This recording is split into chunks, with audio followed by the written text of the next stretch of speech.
পবিত্র কোরআনুল কারীমের সর্বাধিক পাঠিত যেই সূরা, সেই সূরার নাম হলো সূরা ফাতিহা। এমন একটা সূরা যেই সূরা প্রত্যেক নামাজের প্রতি রাকাতে লাগে। ইমামের পেছনে যখন পড়ি, ইমামের কেরাত, মুসল্লির কেরাত, একা যখন পড়ি, নিজে পড়ি, সূরা ফাতিহা জামাতে পড়ি আর একাকি পড়ি, প্রত্যেক নামাজের প্রতি রাকাতে সূরাটা লাগে। এবং ওই সূরাটা সবচাইতে গুরুত্বপূর্ণ ইবাদত, ঈমানের পরে হলো নামাজ। ওই গুরুত্বপূর্ণ ইবাদতের প্রতি রাকাতে পড়াকে অপরিহার্য করে দেওয়া হয়েছে। এই সূরার শুরুতেই আমরা বলি আলহামদুলিল্লাহি রাব্বিল আলামিন। সকল প্রশংসা আল্লাহর জন্য। বলে কে আল্লাহ? বলে রব্বুল আলামিন। আল্লাহ তাআলা হলেন জগৎ সমূহের রব, জগৎ সমূহের প্রতিপালক। আলম এক বচন, আলামিন বহু বচন। আলম এক বচন, আলামিন বহু বচন। তার মানে জগৎ একটা নয়, বরং অগণিত জগতে যিনি সৃষ্টি করলেন তিনি কে?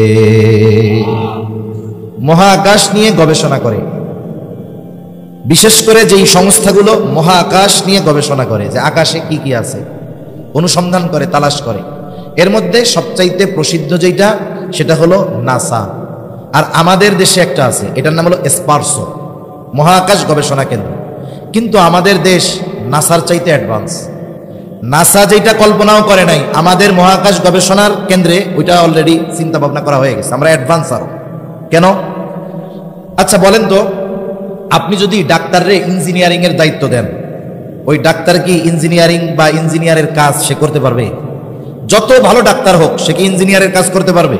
পারবে না। এখন মহাকাশ গবেষণার ক্ষেত্রে এমন ব্যক্তিকেই তো ওখানে দিতে হবে যিনি এই বিষয়ে পারদর্শী, ঠিক কিনা?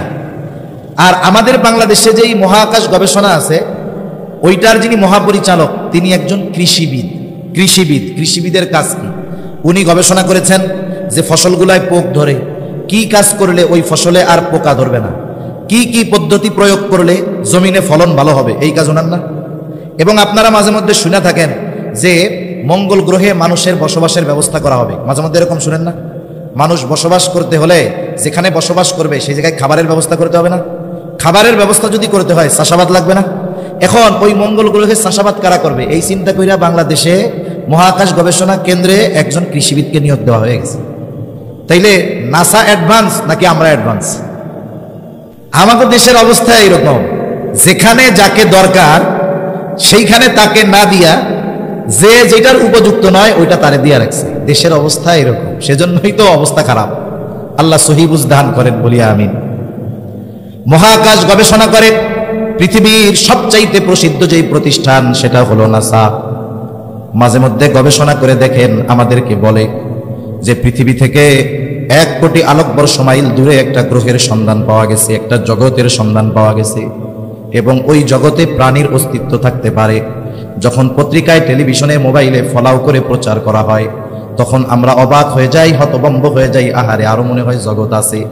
বিজ্ঞান বলার পরে আমরা হতবাক, হতভম্ব হই। কিন্তু আল্লাহ তাআলা 1500 বছর আগে এই দুনিয়ার মধ্যে আরবের একজন মানুষের কাছে এই খবর জানায় দিয়েছেন, ও বিশ্ববাসী শুনে নাও, এই জগৎ একটা নয়, আরো অগণিত জগৎ আমি আল্লাহ সৃষ্টি করে রেখেছি।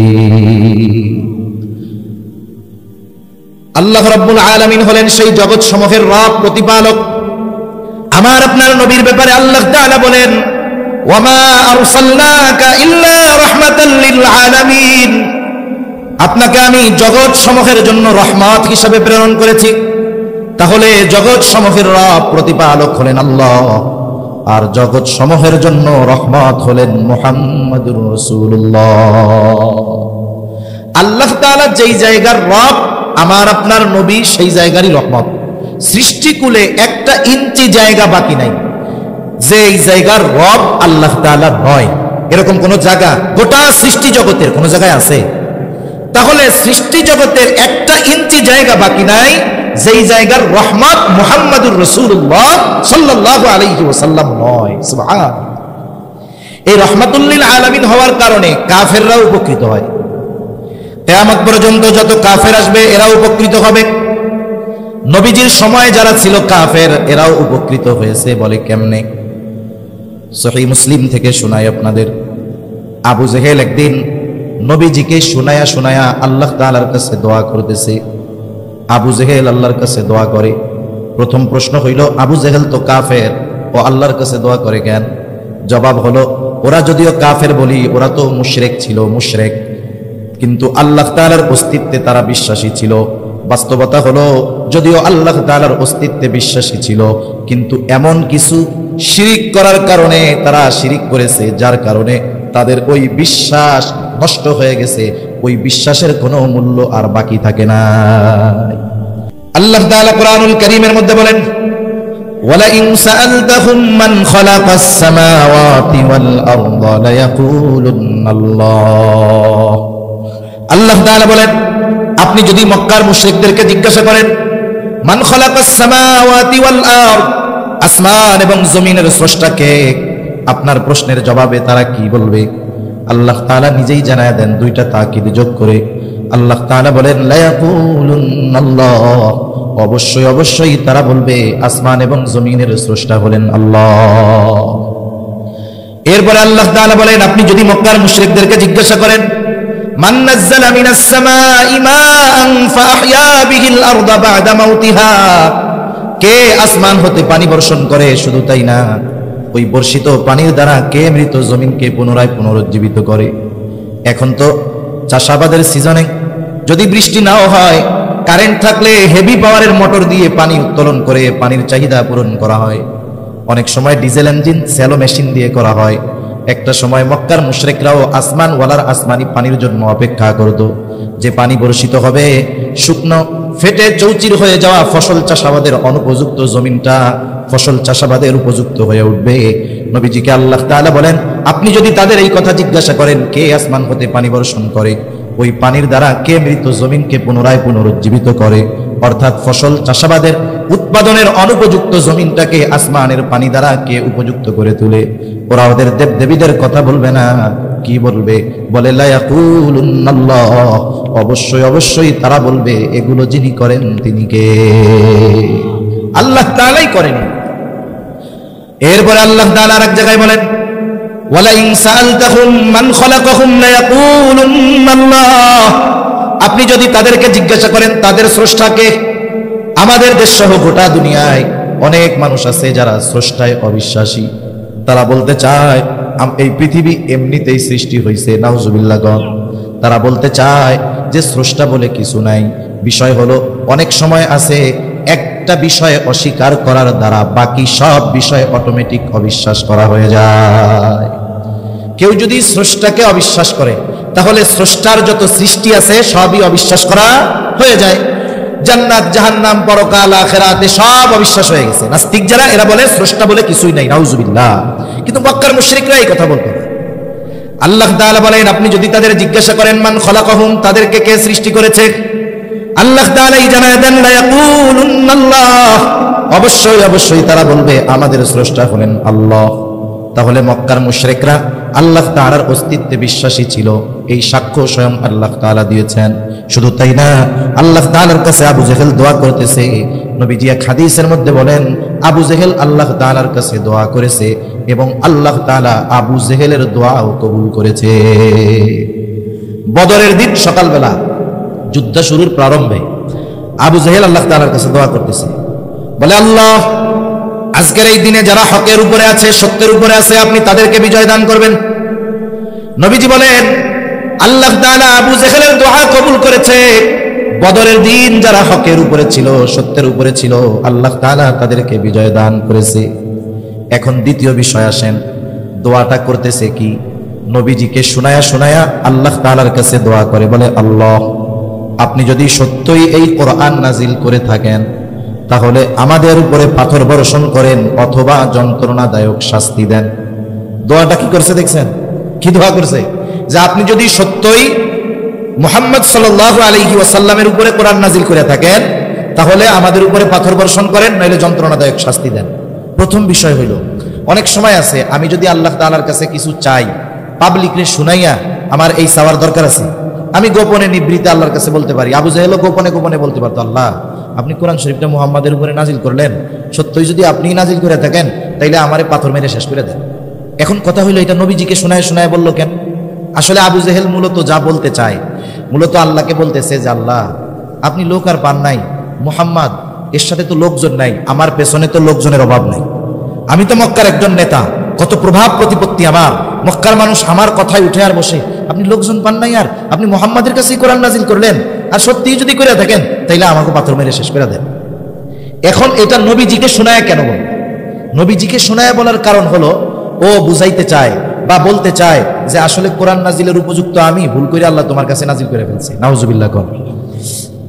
আমাদের দেশে এরকম অনেক মানুষ আছে, মানুষের সাথে মানুষের শত্রুতা হওয়ার জন্য এখন কোনো ক্ষতিকারও করা লাগে না। আপনার একটু উন্নতি হবে, আল্লাহ তাআলা আপনাকে একটু ভালাই দিবে, দেখবেন পাশের অনেক মানুষ হিংসার বশীভূত হয়ে আপনার শত্রু হয়ে গেছে। ঠিক কিনা কম? এরকম অনেক আছে।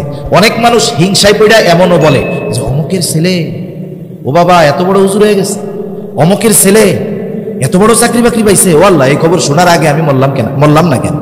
এরকম বলা লোক তো আলহামদুলিল্লাহ আপনাদের এদিকে নাই। হিংসায় বলে না, এগুলো কি খবর শুনলাম, এটা শোনার আগে আমি মরলাম না কেন? এরকম বলে না অনেক, আরেকজনের বালাই দেখে।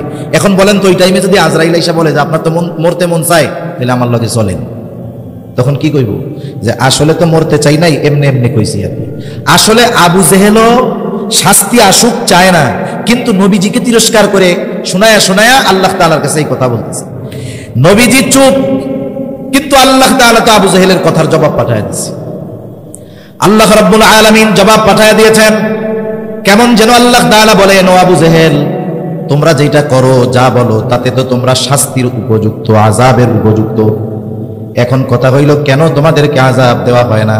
আল্লাহ তাআলা নবীজিকে জানায় দেন, ওয়ামা কানাল্লাহু লিয়ুআযযিবাহুম ওয়া আনতা ফীহিম। আপনি যতক্ষণ তাদের মাঝে আছেন আমি ততক্ষণ তাদেরকে কোনো আযাব দিব না। এখন কথা হইল নবীজিকে কষ্ট দেয়, নবী আছে, নবীর উপস্থিতিতে কেন তাদেরকে শাস্তি দেওয়া হবে না? প্রথম বিষয়, অতীতের ইতিহাসে যত নবীর উম্মতদেরকে শাস্তি দেওয়া হয়েছে, প্রথমত আমার আপনার নবীর আগে যত নবী দুনিয়া এসেছে, গোটা সৃষ্টি জগতের জন্য কেউ নবী হন নাই। প্রত্যেকটা নবীর নবুয়তির একটা এরিয়া ছিল, এলাকা ছিল। কেউ ছিলেন এলাকা ভিত্তিক নবী, কেউ ছিলেন কোন দেশের নবী। যখন কোন উম্মত অবাধ্যতার চূড়ান্ত পর্যায়ে পৌঁছায় যাইত, আল্লাহ তাআলা যদি আযাব দিতে চাইতেন, ওই এলাকার যেই নবী তাকে আগে সরায়া নিতেন, এরপরে আল্লাহ তাআলা ওই জায়গায় আযাব দিতেন। কারণ একজন নবীর উপস্থিতিতে ওই নবীর নবুয়তির এরিয়ার ভিতরে আযাব আল্লাহ তাআলা দিবেন না, আগে তাদেরকে নিরাপদে সরায় নেবেন। এখন বলেন তো, আমার আপনার নবীজির নবুয়তির পরিব্যাপ্তি কোনো এলাকাব্যাপী? আমার আপনার নবীজির নবুয়তির পরিব্যাপ্তি গোটা সৃষ্টি জগৎ। সেজন্য কবি কত সুন্দর কথা বলে, রবুবিয়ত খুদা কি হ্যায় জাহাতা, নবুয়তি মুস্তাফা কি হ্যায় উহাতা। আল্লাহ তাআলার রবুবিয়তের বিস্তৃতি যত দূর, আমার আপনার নবীজির নবুয়তির বিস্তৃতি তত দূর। আমার আপনার নবীজির নবুয়তির বিস্তৃতি যত দূর, আমার আপনার নবীজি তত দূরের জন্যই রহমাতুল লিল আলামিন। সুবহানাল্লাহ বলেন, রহমত।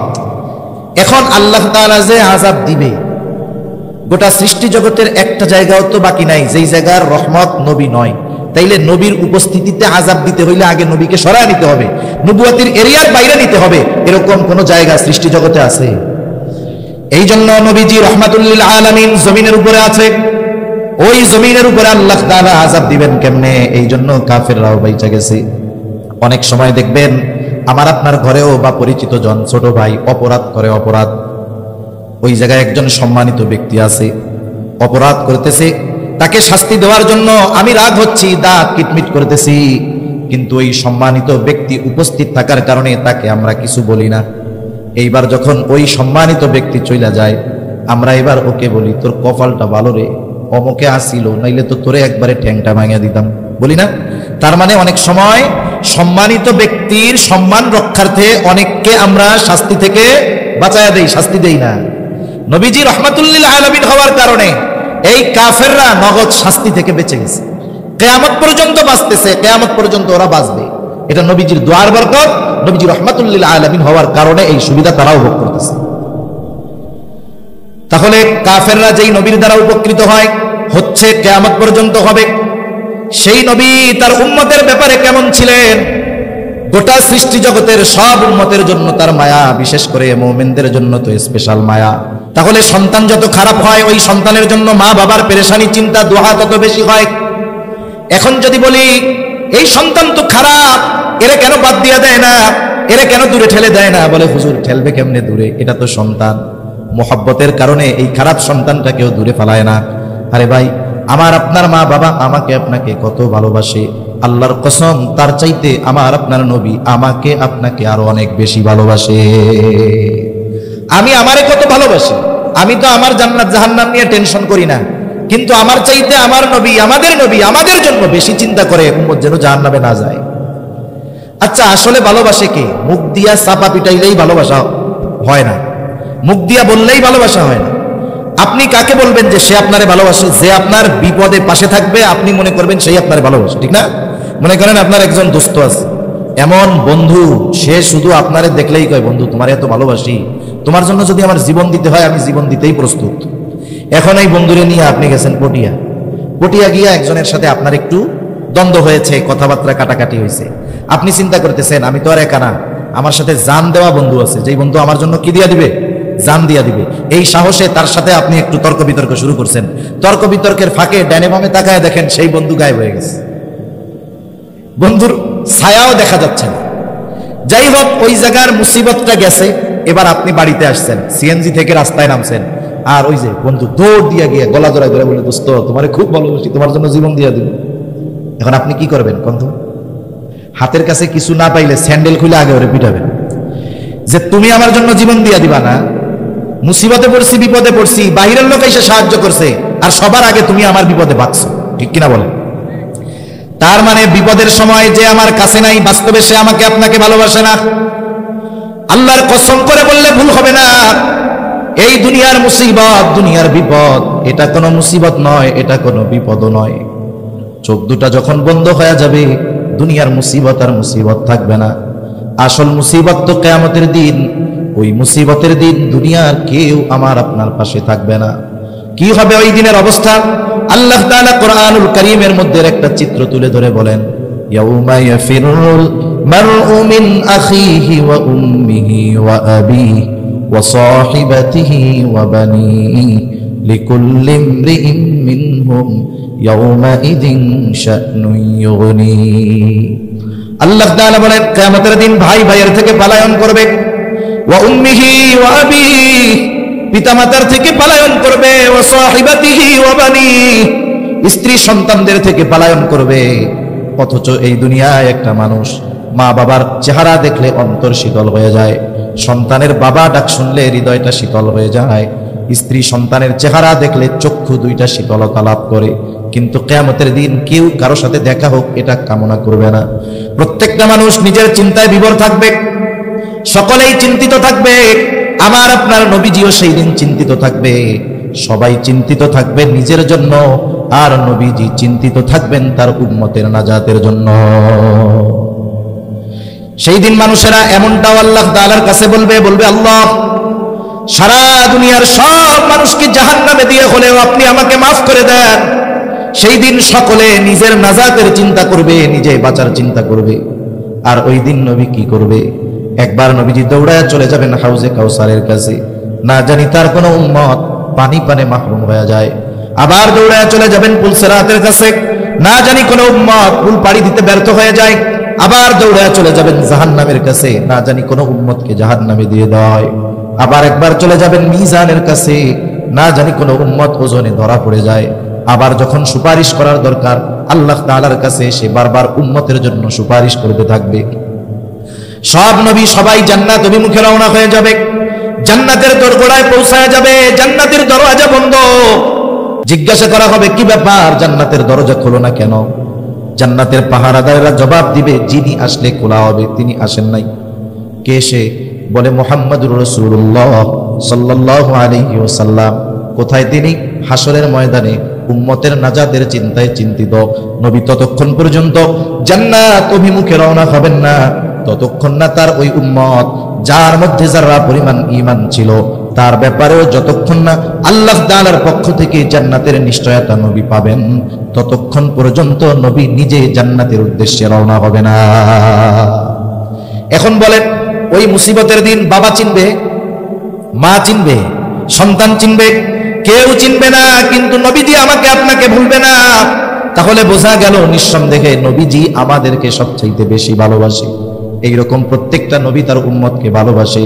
উম্মত যদি পাপীও হয়, মহব্বতের কারণে এই ভালোবাসা থেকে যায়।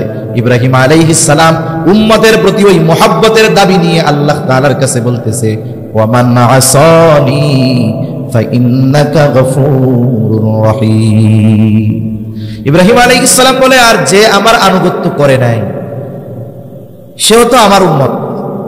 ইব্রাহিম আলাইহিস সালাম মূলত এই কথা বলতে চায়, আপনি তো গফুর, আপনি তো রহিম, আপনি তো অতিশয় দয়ালু, পরম দয়ালু, আপনি তো ক্ষমাশীল।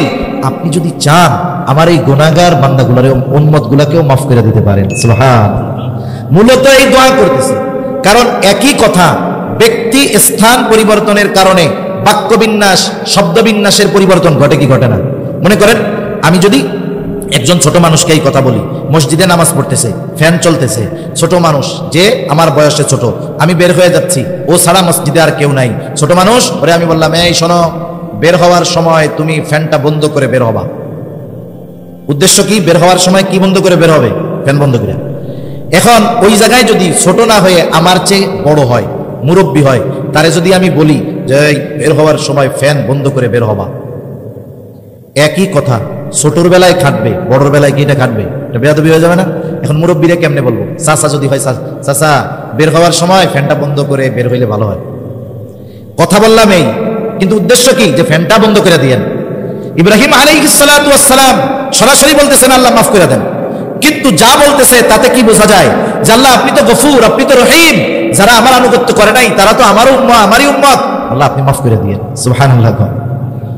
وقال عيسى عليه السلام إن تعذبهم فإنهم عبادك وإن تغفر لهم فإنك أنت العزيز الحكيم। ঈসা আলাইহিস সালাম আল্লাহ তাআলার কাছে উম্মতের জন্য দোয়া করেছে। আল্লাহ তাআলা সেই দোয়ার খবর জানায় দেয়। ঈসা আলাইহিস সালাম বলে, ইন তুআযিবুহুম ফাইন্নাহুম ইবাদুক, আপনি যদি তাদেরকে শাস্তি দেন তারা তো আপনারই বান্দা। ওয়া ইন তাগফির লাহুম ফাইন্নাকা আনতাল আজিজুল হাকীম, আর যদি আপনি তাদেরকে ক্ষমা করে দেন আপনি তো আজিজ, মহাপরাক্রমশালী, হাকিম, মহাপ্রজ্ঞাময়। এখানেও কেমন যেন ঈসা আলাইহিস সালাম বলে, আল্লাহ রে আপনি তো মহাপ্রজ্ঞাময়, আপনি তো মহাপরাক্রমশালী, আপনি চাইলেই তো আপনার এই গুনাহগার বান্দা আমার এই উম্মত গুলাকে আপনি মাফ করে দিতে পারে। দুই নবী তার গুনাহগার উম্মতের ব্যাপারে দোয়া করছে কার কাছে? আল্লাহ তাআলার কাছে দোয়া করছে। ছোট বাচ্চারা দেখবেন, ওরে নিয়ে আপনি যাইতেছেন, হাঁটতেছেন রাস্তায়, কিছুই বলতেছে না, হঠাৎ করে দেখবে যে ওর মতো ছোট একটা পোলা ললিপপ খাইতেছে। ছোট বাচ্চা তো যখন আর একজনকে খাইতে দেখছে, এবার কি করবে? আব্বা, আব্বারে কি আমার একটা ললিপপ কিনে দেন। এখন ওর কিন্তু একটু আগে মনে ছিল না, মনে পড়ছে কেন? আর একজনকে খাইতে দেখছে। এই জন্য নবীজি উম্মতের চিন্তা সব সময় করেন, কিন্তু যখন এই দুই নবীর দোয়া তিলাওয়াত করছেন তখন গুনাহগার উম্মতের প্রতি নবীজির অন্তরে মহব্বতের ঢেউ উঠে গেছে। সুবহান। এবার নবীজি কি করলেন? বলে ফারাফা ইয়াদাইহি ওয়া ক্বালা আল্লাহুম্মা উম্মতি উম্মতি ওয়া বাকা। নবীজি দুই হাত উঁচু করে কান্না করতেছে, চোখ দিয়ে অজর ঝরায় পানি পড়ে, আর বলে আল্লাহুম্মা উম্মতি, আল্লাহ আমার উম্মত, আমার উম্মত। দুই হাত উঁচু করে কান্না করতেছে আর বলে আমার উম্মত, আমার উম্মত। আর কিছুই নবীজি বলেন না। বলেন তো, নবীজি কিছু বলুক আর না বলুক, দুনিয়ার মানুষ কিছু বুঝুক আর না বুঝুক, দুনিয়ার মানুষ জানুক আর না জানুক, কিন্তু নবীজি কি বলতে চায় যিনি জানেন তিনি কে? আল্লাহ তাআলা জিবরাইল আলাইহিস সালাতু ওয়াস সালামকে বলে, জিবরাইল যাও মুহাম্মাদের কান্নার কারণ জিজ্ঞাসা করো। জিবরাইল আলাইহিস সালাতু ওয়াস সালাম চলে আসছে, এসে জিজ্ঞাসা করে আপনার কান্নার কারণ কি? যদিও আল্লাহ তাআলা সবকিছু জানে, এরপরেও আপনার কাছ থেকে জানতে চায়। এখন কথা হইল, আল্লাহ তাআলা সবকিছুই যেহেতু জানে, আবার কেন নবীর কাছ থেকে জানতে চায়? একটা উদাহরণ দেই, তাইলে বুঝতে সহজ হবে। মনে করেন আমাদের দেশের মাদ্রাসাগুলো, আবাসিক যেই মাদ্রাসাগুলো, মক্তবে হেফজখানায় অনেক দূরের দূরের ছাত্র অনেক সময় লেখাপড়া করে, কি করে না?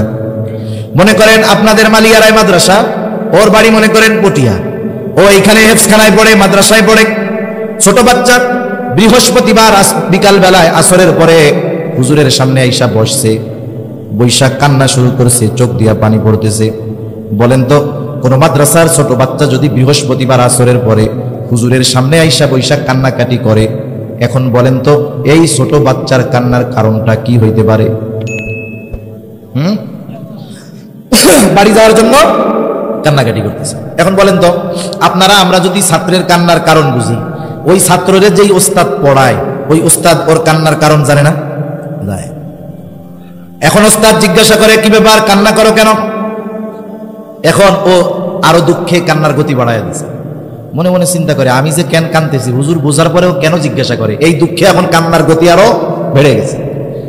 এখন আরো বেশি কান্না করতেছে। হুজুর বলে যতই কান্নাকাটি করো কোনো লাভ হবে না, কি জন্য কানতেছো আগে এটা কও। এইবার ছোট বাচ্চা কান্না বিজড়িত কণ্ঠে বলে, হুজুর আমার আম্মুর জন্য আমার একটু কলিজার মধ্যে ফুটতেছে, একটু দেখতে মন চায়, আমার ছোট ভাইয়াটারে দেখতে মন চায়, বোনটারে দেখতে মন চায়, আমি একটু বাসায় যাব। এইবার হুজুর একটা হাসি দিয়া বলে, ঠিক আছে যাও, আগামীকাল আসরের পরে মাগরিবের আগে মাদ্রাসায় চলে আসবা। এখন কথা হলো ওই ছাত্র কি জন্য কান্না করে, কি বলতে চায়, ওস্তাদ জানার পরেও ছাত্রর মুখ দিয়ে কেন শুনতে চায়? বলে এটা ওস্তাদ ছাত্রের একটা মহব্বত ভালোবাসার বহির্প্রকাশ। তাহলে নবী কেন কান্না করে আল্লাহ তাআলা সব জানার পরেও কেন শুনতে চায়? বলে এটা হলো আমার আপনার নবীর প্রতি আল্লাহ তাআলার মহব্বতের বহির্প্রকাশ। অনেক সময় অনেক কিছু জানার পরেও প্রিয়জনের মুখ দিয়ে শুনতে মনে চায়। নবীজি এইবার জিবরাইল আলাইহিস সালামকে পাইয়া একেবারে প্রাণ খুলে সব বলছে। যেমন দেখেন মেরাজের সময় যখন আল্লাহ তাআলার কাছ থেকে নবীজি হাদিয়া নিয়ে ফিরছে, হাদিয়াগুলোর মধ্যে একটা কি 50 ওয়াক্ত নামাজ। এখন মুসা আলাইহিস সালাম বলতেছে আপনার উম্মত 50 ওয়াক্ত অসম্ভব, আপনি যাইয়া কমাই নিয়ে আসেন। এখন কমাইতে কমাইতে আছে কয় ওয়াক্ত? 5 ওয়াক্ত। মুসা আলাইহিস সালাম কি বলছে যে এইটাও ঠিকমতো পারবে না, আপনি আবার যান। নবীজি বলছে কি আমার আর যাইতে মন চাইতেছে না, লজ্জা লাগতেছে। তার মানে বোঝা গেল কিছু কিছু সময় আছে আমরা জানি যে ওনার কাছে গেলে কাজ হবে, কিন্তু ওনার সম্মান, ওনার মর্যাদার দিকে তাকিয়ে ওনার কাছে বলতে একটু ইতস্তবোধ হয়। কিন্তু আমি এটাও জানি যে আমি কি বলতে চাই উনি সেটা জানে, ঠিক কিনা বলেন? কথার কথা এটা আমি কেমনে বুঝাই? মনে করেন এক যুবক বিবাহ করতে চাই, যুবক কি চাই? বিবাহ করতে চাই। এখন বাড়ি খালি বিয়ের ফজিলত শোনায়, বাপরেও শোনায়, মারেও শোনায়, বিয়ার ওয়াজ টোয়াজ শোনায়। মাঝে মধ্যে কয় চুল দাড়ি সব পাইকা গেল রে, কপালে মনে হয় নাই। এখন এইরকম 2-4 কথা শ্রবণ করবার পরে বাবা যদি অন্য রুম থেকে যদি শুনে, তাহলে বাপ বুঝতে পারবে না মূলত ছেলে বিয়ে করতে চাইতেছে। এখন বাপও বুঝে ছেলে বিবাহ করতে চায়। এখন এই ছেলে বাবার কাছে গিয়ে নিজের বিবাহের কথা বলতে লজ্জা পাবে কি পাবে না? ছেলেও বুঝে যে আমি যে বিয়ে করতে চাই, আব্বা বুঝতে পারছে, আব্বাও বুঝতেছে ছেলে বিবাহ করতে চায়। কিন্তু এরপরেও বাপ ছেলের মহব্বত ভালোবাসা সব ঠিক আছে, কিন্তু বাবার সম্মান অবস্থানের দিকে তাকায়া এই জানা কথাটাই দুইজনের সামনাসামনি আলোচনা করতে একটু ইতস্তবোধ লাগে। কিন্তু যদি ওই পোলার একটা দুলাভাই থাকে, কথা বুঝেন নাই? এখন ওই ছেলের বাবা দুলাভাইরে বলতেছে আর কি, শ্বশুরে ওনারে বলতেছে যে তোমার শালার তো বাপ সাপ ভালো না, কি করতে চায় কি বলতে চায় তুমি একটু জিজ্ঞাসা করো তো। এখন আপনার কাছে আইসা বলতেছে যে কিরে তোমারে নাকি রোগে ধরছে, এখন কি রোগ ধরছে এবার আমারে কও। এখন বলেন তো দুলাভাইয়ের কাছে শালা প্রাণ খুইলা সব কথা বলতে পারবে কি পারবে না? কেন? বলে সম্পর্ক আছে এই জন্য। যতই দুলাভাইয়ের সাথে সম্পর্ক থাক, দুলাভাইয়ের চাইতে কি বাপ মহব্বত বেশি করে না কম করে? নিঃসন্দেহে বেশি করে। আল্লাহ তাআলা জিবরাইল আলাইহিস সালামকে পাঠাইছে, জিবরাইল আলাইহিস সালামের কাছে কি বলবে নবী এটা আল্লাহ তাআলা জানে, নবীও জানে, আমি যা বলবো আল্লাহ তাআলা সব জানে। কিন্তু জিবরাইলের সাথে তো নবীজির এমন একটা সম্পর্ক যে কথাটা অন্তর থেকে মন খুইলা প্রাণ খুইলা সব এনার কাছে বলা যাবে। সব কথা জিবরাইল আলাইহিস সালামের কাছে বলছে। জিবরাইল আলাইহিস সালাতু ওয়াস সালাম আল্লাহ তাআলার কাছে গিয়ে বলে, আল্লাহ আপনার হাবিবের কান্নার কারণ হইল তার উম্মতের চিন্তায় তিনি কান্না করেন।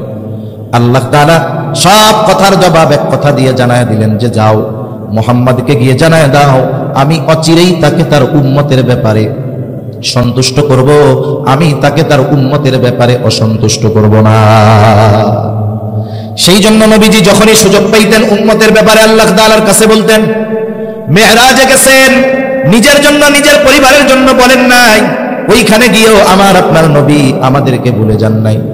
এই নবীর উম্মতের প্রতি এমন দরদ উম্মতের দ্বারা আঘাতপ্রাপ্ত হওয়ার পরেও তাদের ব্যাপারে তিনি বরদোয়া করেন নাই। তায়েফের ঘটনা এটা আমাদের সকলের জানা আছে। তায়েফের মানুষেরাও নবীজিকে পাথর দিয়ে এমন ভাবে আঘাত করেছে, নবীজিকে যেই পাথরগুলো দিয়ে আঘাত করেছে ওগুলো ছোট ছোট ছিল না, বড় বড় ছিল, ধারালো ছিল, চোখা ছিল।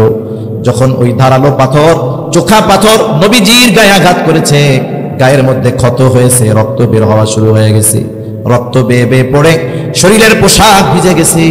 এবার গা বেয়ে বেয়ে, পা বেয়ে বেয়ে রক্ত জুতার মধ্যে ঢুকে ওই রক্ত শুকায়া জুতা নবীজির পায়ের সাথে আটকে গেছে। সারাদিন নবীজি দাওয়াত দিয়েছেন, এই ক্লান্ত দেহ নিয়ে, রক্তাক্ত দেহ নিয়ে নবীজি পড়ন্ত বিকালে আঙ্গুর বাগানের পাশে একটু বিশ্রাম নিচ্ছে। জিবরাইল আলাইহিস সালাতু ওয়াস সালাম হাজির, এসে বলে, ইয়া রাসূলুল্লাহ, এই কওম আপনার সাথে কেমন আচরণ করেছে আপনার মালিক সব জানে। আমার সাথে নতুন একজন ফেরেশতা এসেছে যে ইতিপূর্বে কখনো আসে নাই। নবীজি বলেন, ওই ফেরেশতা আমার কাছে আসলো, আমাকে সালাম দেওয়ার পরে বলে, ইয়া রাসূলুল্লাহ, এই কওম আপনার সাথে কেমন আচরণ করেছে আপনার মালিক সব জানেন, সব দেখেছেন। তিনি আমাকে আপনার আদেশ পালন করার জন্য পাঠিয়েছে। আপনি যদি আমাকে আদেশ দেন, আপনি যদি আমাকে নির্দেশ দেন, তাহলে দুই পাহাড় দিয়ে এদেরকে এমন ভাবে পিষে দেওয়া হবে, এদের কোনো অস্তিত্ব থাকবে না। এখানে যে একটা জনবসতি ছিল, জনপদ ছিল, একেবারে অস্তিত্বহীন হয়ে যাবে। আপনি যদি শুধু আদেশ দেন, দুই পাহাড় দিয়ে এদেরকে পিষে দেওয়া হবে। এই কথা বলবার পর নবীজি একটু আরাম করতেছিলেন, এবার নবীজি উঠে বসলেন। এই ফেরেশতার কথার জবাবে নবীজি কি বলেন? নবীজি বললেন, বাল আরজু আই ইয়াখরুজাল্লাহু মিন আসলাবিহিম মান ইয়াবুদুল্লাহ ওয়াহদাহু ওয়া লা ইউশরিকু বিহি শাইআ। নবীজি কেমন যেন বলতেছে, শোনো, তুমি তো আমাকে বলতেছো আদেশ দেন, দুই পাহাড় দিয়ে এদেরকে পিষে দেই, কিন্তু শুনে নাও, আমি তো এদের ব্যাপারে আল্লাহ তাআলার কাছেই আশা পোষণ করি যে আল্লাহ তাআলা এদের মধ্য থেকে এমন এক প্রজন্ম বের করবে, এমন এক সম্প্রদায় বের করবে যারা এক আল্লাহর ইবাদত করবে, তার সাথে কারো শরীক করবে না। আমি তো এদের থেকে এটা আশা করতেছি, এরাই মানে নাই ঠিক আছে, কিন্তু এদের মধ্য থেকে আল্লাহ তাআলা হয়তো এমন মানুষ বের করবে যারা আল্লাহর ইবাদত করবে, আল্লাহর সাথে কারো শরীক করবে না। একটু চিন্তা করে দেখেন, যেই উম্মত দুনিয়ায় আসে নাই, ওই উম্মতের প্রতিও নবীজির কেমন ভালোবাসা ছিল। নবীজি তার কথার দ্বারা কিয়ামত পর্যন্ত যত মুমিন উম্মত আসবে সকলের প্রতি ভালোবাসার বার্তা নবীজি দিয়ে গেছেন। নবীজি পথ চলতেছেন, সাথে অনেক সাহাবায়ে কেরাম। হঠাৎ করে নবীজি বলেন, আমার ভাইদেরকে দেখতে মন চায়। উপস্থিত সাহাবারা বলতেছে, ইয়া রাসূলুল্লাহ, আমরা কি আপনার ভাই নই? নবীজি বলেন, না, তোমরা হইলে আমার সাথী। তাহলে আপনার ভাই কারা? বলে, আমার পরে আমাকে না দেখে যারা আমার উপরে ঈমান আনবে তারা হলো আমার ভাই। এইবার চিন্তা করে দেখেন যে আল্লাহর নবী ভালোবাসার বার্তা আমাদেরকে জানায় দিয়ে গেছে।